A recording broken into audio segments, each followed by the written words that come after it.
Hey everyone, so this week there's going to be kind of a bit of lessons because I want to make sure I break down everything really well for you. I would say this is probably the hardest week. We're covering graphing. Okay?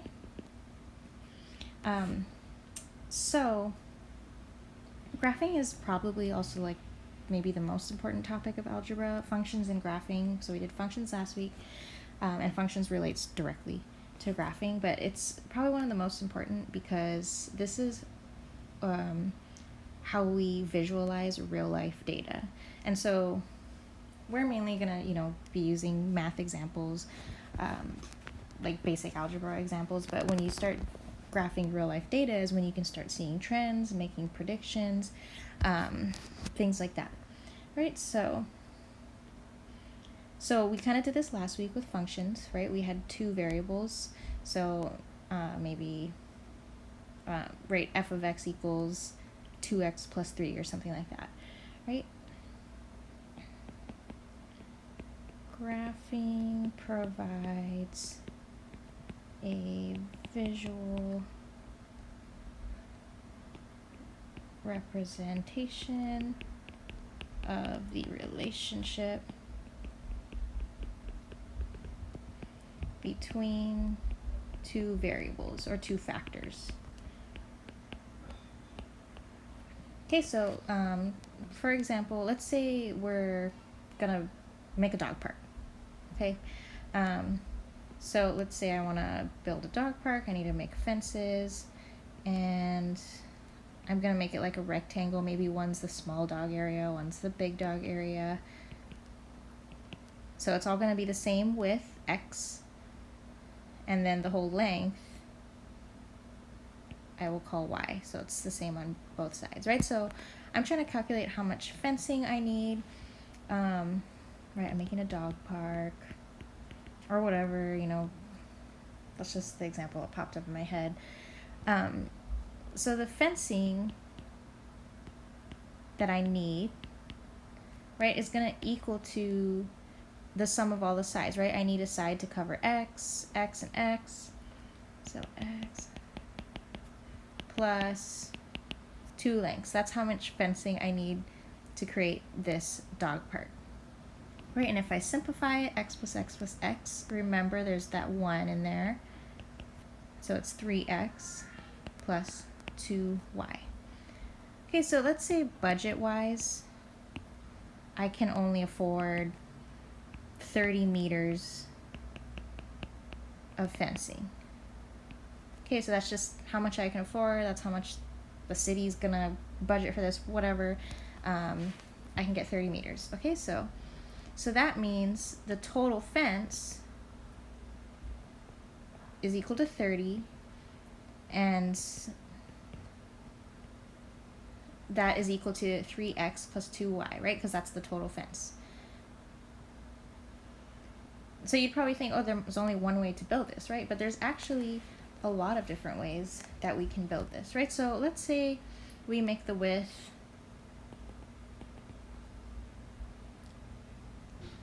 or x equal to 5 meters. Okay, so if I make x equal to 5 meters, what does y equal? Right, so I would just plug that in. So this is kind of related to what we did last week with functions. Right, and I want to solve for y. Okay, so 30 equals 15. So I'm just solving it, just like an equation. Divide by 2. Y is equal to 7.5 meters. So if I want to make it 5 meters wide, this is going to be a small dog park. I don't know, maybe it's like for your own dogs. Maybe you have a garden area and an area for your dog. I don't know. But if I want to make it 5 meters wide, then that means I only have enough fencing left to make it 7.5 meters long. Okay, so let's change it. Let's say I want to make it 6 meters wide.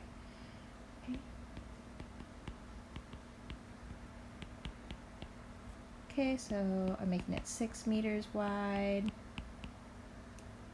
Oops, sorry, minus 18.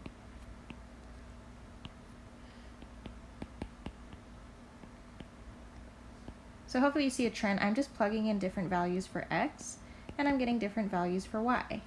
So if x equals 6, then y also equals 6. So it's going to end up being a lot more square, right?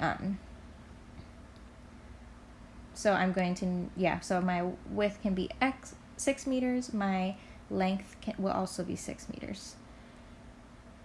Okay, so hopefully you're seeing a trend where if I increase x, right, I went from 5 to 6, then y has to decrease, right? If I'm going to make it wider, then that means I'm going to have to compromise on the length of my fence.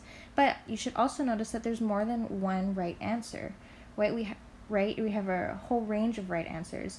For every input I put, for every different value of x I put, I get a different output of y, right? So just like what we did last week with functions, and I can keep doing this. I can put a bunch of different values for x and see what I get for y, and yeah, you're gonna have a whole range of right answers, right? So there are multiple combos of length and width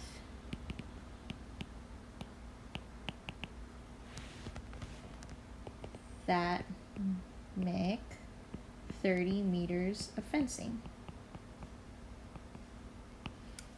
Okay, so it depends how you want it. If you want your dog park to be more square, maybe you want it to be a lot more longer and skinny. Maybe you want it to be, you want the length to be really small and like 2 skinny strips, like, this one would be pretty much a square. Maybe you just put a line in there. This one, you're ending up a little bit more like this, kind of like the original picture. We could do it another way where maybe you end up with something more like this. This one's not highly functional, right? But so it's good to know your options, because then you want to be like, which one's going to be more functional for what I want to do?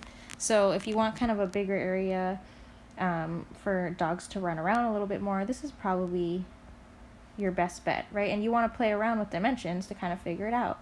I don't know, maybe if you were going to make some kind of fancy gardens and you want to put a lot of like planter boxes, maybe this one would work out best, right? It just depends on what you want to use it for. But just knowing that you have lots of different combinations, lots of different inputs, and lots of different outputs, gives you the option to play around with your dimensions. Okay, so graphing, we've now got 2 variables, an input and an output, and you have a whole bunch of different right answers. For every input, there's a specific output. Okay, so that's kind of tying in functions from last week and getting into graphing. We're going to now start having x and y's. And yeah, I'm going to move on. I'll start a new video.